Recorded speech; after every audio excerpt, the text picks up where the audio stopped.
and welcome to our YouTube channel Commerce Classes by Anup Sir. So previous lecture में हमने किया था कि member and shareholder में difference क्या होता है and today we will discuss about the who may be the member. कि हमने ये कर लिया कि जो मेंबर होता है और शेयर होल्डर होता है वो डिफरेंट होते हैं दोनों पर्सन. ओके, वैसे हम सेम के लिए भी यूज कर सकते हैं बट कंपनी लॉ के लिए हमारे मेंबर अलग होते हैं और शेयर होल्डर अलग होते हैं. अगर आपको इसके बारे में जानना है तो आप हमारे प्रीवियस लेक्चर देख सकते हैं. ओके, और चैनल को आप सब्सक्राइब भी कर दीजिए ताकि आपको आगे भी नोटिफिकेशन मिलती रहे. नेक्स्ट अभी हम करते हैं कि who may be the member, कि मेंबर कौन हो सकता है कंपनी का, कौन कौन पर्सन होते हैं जो मेंबर हो सकते हैं. ओके, फर्स्टली हम बात करते हैं इंडिविजुअल. कोई भी पर्सन जो इंडिविजुअल है वो मेंबर हो सकता है बट वो क्या होना चाहिए, साउंड माइंड. साउंड माइंड का होना चाहिए, साउंड माइंड, अडल्ट. ओके, तो जो भी पर्सन साउंड माइंड है, अडल्ट है, जिनको सोचने समझने की शक्ति है, या फिर आप बोल सकते हो कि जो भी डिसीजन लेने के लिए प्रेजेंस ऑफ माइंड का यूज कर रहा है वो पर्सन हमारे कंपनी का मेंबर हो सकता है. Okay, and next is partnership firm. क्या पार्टनरशिप फर्म मेंबर हो सकती है? पार्टनरशिप फर्म जो है वो मेंबर नहीं हो सकती. पार्टनरशिप फर्म ना ही तो कंपनी के शेयर परचेज कर सकती और ना ही मेंबर हो सकती because it is not a legal entity. Okay, क्योंकि ये लीगल एंटिटी नहीं है. तो अभी हम कंसेप्ट समझिए कि लीगल एंटिटी क्या होता है. लीगल एंटिटी बेसिकली अगर हम बात करते हैं तो जो कंपनी होती है वो लीगल एंटिटी होती है, यानी कि जो हमारा बिजनेस होता है या हमारी कंपनी है वो सेपरेट होती है और हमारा जो ओनर है वो सेपरेट होता है. जो ओनर होता है वो कैपिटल लगाता है एंड कंपनी वापस के क्या देती है, रिप्लाई में देती है प्रॉफिट. प्रॉफिट अर्न करके देती है. तो कंपनी जो होती है वो सेपरेट लीगल एंटिटी होती है. जो पार्टनरशिप होती है वो क्या है, नॉट अ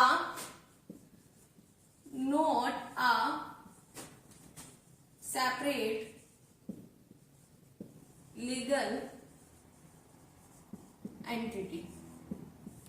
ओके, तो ये ना ही तो शेयर को परचेज कर सकते और ना ही ये किसी के मेंबर बन सकते. अभी बात करते हैं joint Hindu family. Joint Hindu family क्या मेंबर बन सकती है? जी हाँ, जॉइंट हिंदू फैमिली मेंबर बन सकती है. बट जो शेयर जो परचेज करेगा वो कौन करेगा, बाय द कर्ता. कर्ता के द्वारा शेयर को परचेज किया जाएगा और वो मेंबर बन सकता है कंपनी का. Next registered society. ओके, हम बात करते हैं रजिस्टर्ड सोसाइटी. तो जो रजिस्टर्ड सोसाइटी होती है वो भी शेयर को परचेज कर सकती है और कब कर सकती है, जब memorandum and article of association में अगर मेंशन होता है तो रजिस्टर्ड सोसाइटी जो है वो भी कंपनी की मेंबर हो सकती है. If MOA and AOA authorised. Okay, तो ये भी मेंबर क्या हो सकती है, ये भी मेंबर बन सकती है.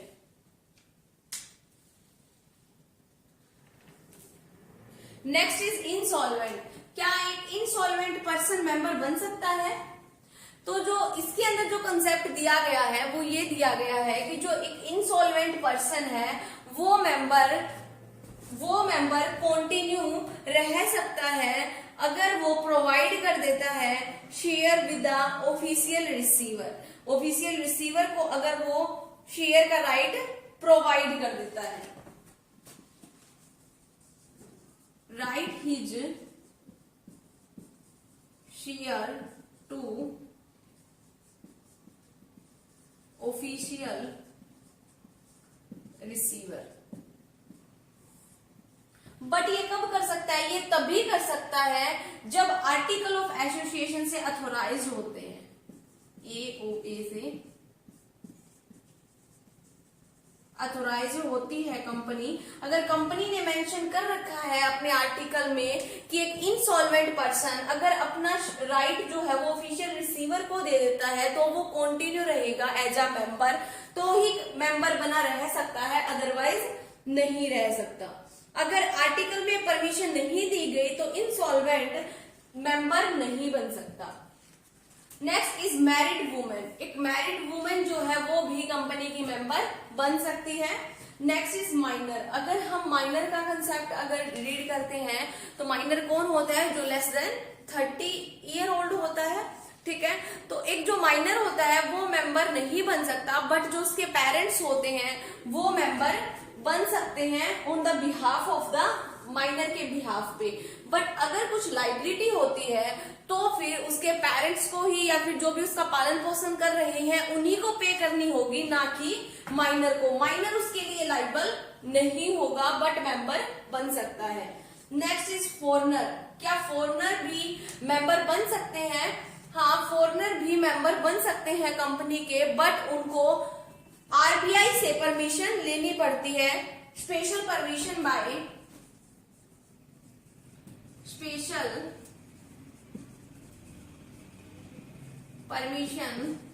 By RBI. आरबीआई से उसको परमिशन लेनी पड़ती है। तो एक जो फॉरेनर होता है वो भी कंपनी का मेंबर बन सकता है। नेक्स्ट हम डिस्कशन करते हैं जॉइंट होल्डर। क्या जो जॉइंट होल्डर होते हैं वो कंपनी के मेंबर हो सकते हैं? तो अगर हम जॉइंट होल्डर की बात करें तो जॉइंट होल्डर कौन होते हैं? जब दो या दो से ज्यादा लोग मिलके अगर कोई भी बिजनेस को कर रही हैं, कोई भी काम को कर रही हैं, तो उसको हम बोल देते हैं जॉइंट होल्डर बोल देते हैं। अब अगर हम जॉइंट होल्डर की बात करते हैं तो पब्लिक कंपनी के केस में जॉइंट होल्डर्स को मेंबर कंसीडर किया जाता है। In case of public company joint holder को मेंबर माना जाता है। But in case of private company सारे जो जॉइंट होल्डर है उनको एक ही मेंबर कंसीडर किया जाता है, वन मेंबर। और यहाँ पे अगर जॉइंट होल्डर में दो से ज्यादा यानी कि 4 मेंबर है तो 4 कंसीडर किए जाते हैं। बट प्राइवेट कंपनी में कितने भी मेंबर हो चाहे जॉइंटली, बट उनको एक ही मेंबर कंसीडर किया जाता है। Next is fictitious person. Fictitious person भी मेंबर हो सकता है। फिक्टिटियस का मतलब हुआ काल्पनिक। अगर कोई काल्पनिक नाम दे देता है अपना कंपनी के अंदर और वो एप्लीकेशन एंड अलॉटमेंट मनी को, अगर application and allotment money company मंगवाती है, सो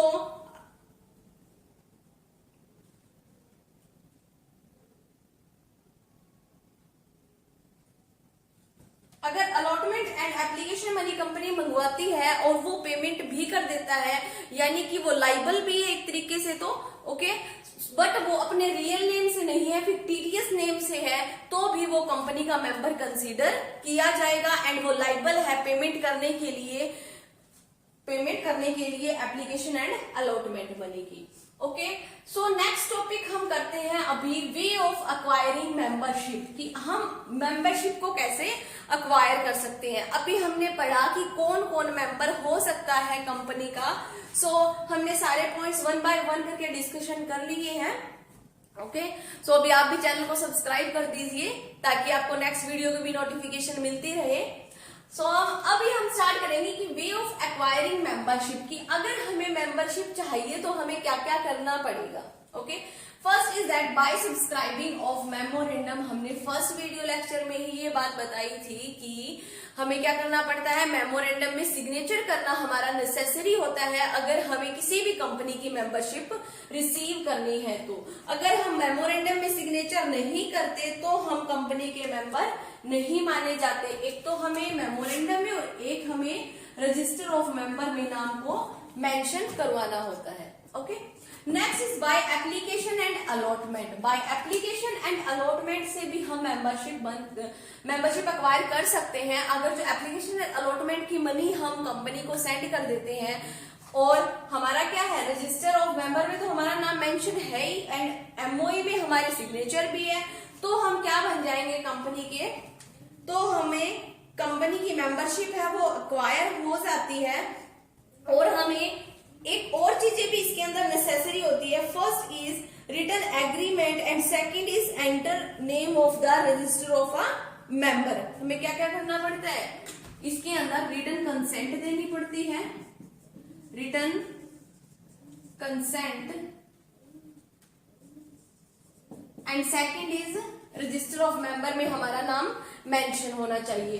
इस तरीके से भी हम मेंबरशिप को एक्वायर कर सकते हैं। And third one is by agreeing to purchase qualified share. अगर हम क्वालिफाइड शेयर को परचेज कर लेते हैं, क्वालिफाइड शेयर कौन से होंगे, जो कंपनी ने क्राइटेरिया बना रखा है कि अगर आप इतने शेयर परचेज कर लेते हो तो आपको मेंबर कंसीडर किया जाएगा, तो अगर हम उन शेयर को परचेज कर लेते हैं उतने शेयर को, तो भी हमें मेंबरशिप एक्वायर हो जाती है। But it is important to note here that this provision of the act is only applicable to the public company having share capital। ये तभी अप्लाई होता है जब कंपनी के पास शेयर कैपिटल होती है। इट डज नॉट अप्लाई, किस पे अप्लाई नहीं होता, ये किस पे अप्लाई नहीं होता, नॉट अप्लाई, किस पे अप्लाई नहीं होता, first is have note share capital, जिसके पास शेयर कैपिटल नहीं है उस पर अप्लाई नहीं होता। सेकंड पॉइंट हम करें, सेकंड पॉइंट क्या होगा कि अगर कोई प्राइवेट कंपनी है एंड क्या होगा, आप प्राइवेट कंपनी पर अप्लाई नहीं होते, private company. And third one is, अगर हम थर्ड वन की बात करते हैं तो a company which was a private before becoming a public company, यानी कि पब्लिक कंपनी होने से पहले वो क्या थी, प्राइवेट कंपनी थी। ठीक है, company before become a public company, यानी कि आप यही बोल सकते हो कि जो प्राइवेट कंपनी होती है उसके ऊपर अप्लाई नहीं होती। Okay, next is by transfer of share. हम ट्रांसफर ऑफ शेयर करके भी मेंबरशिप एक्वायर कर सकते हैं। कैसे, अगर सपोज कीजिए हमने किसी को ट्रांसफर कर दिया शेयर, ठीक है, मान लीजिए आपने अपने फ्रेंड को ट्रांसफर कर दिया शेयर, तो वो शेयर होल्डर बन गया। अब वो मेंबर कैसे बनेगा, जब वो रजिस्टर ऑफ मेंबर में अपने आप को रजिस्टर्ड करवा देता है, तब वो क्या बन जाएगा, मेंबर बन जाएगा। Next is by transmission of share. By transmission of share से कैसे मेंबरशिप एक्वायर होती है, सपोज कीजिए ए पर्सन है, कोई भी ए पर्सन है, ये रफ कर लूं मैं यहां से, सपोज ए पर्सन है और इसकी डेथ हो जाती है, और जो इसका सन है बी सन है जो इसका, वो क्या है, लीगल रिप्रेजेंटेटिव है, लीगल। सो जो बी है वो क्या है, लीगल रिप्रेजेंटेटिव है ए का। ट्रांसमिशन ऑफ शेयर क्या होता है, ट्रांसमिशन ऑफ शेयर होता है कि ऑपरेशन बाय लॉ अगर आपको शेयर ट्रांसफर हो जाते हैं तो उसको हम बोलते हैं transmission of a share. Suppose कीजिए ए की डेथ होगी, ए मेंबर था, तो वो सारे शेयर किसको ट्रांसफर होंगे, बी को ट्रांसफर होंगे।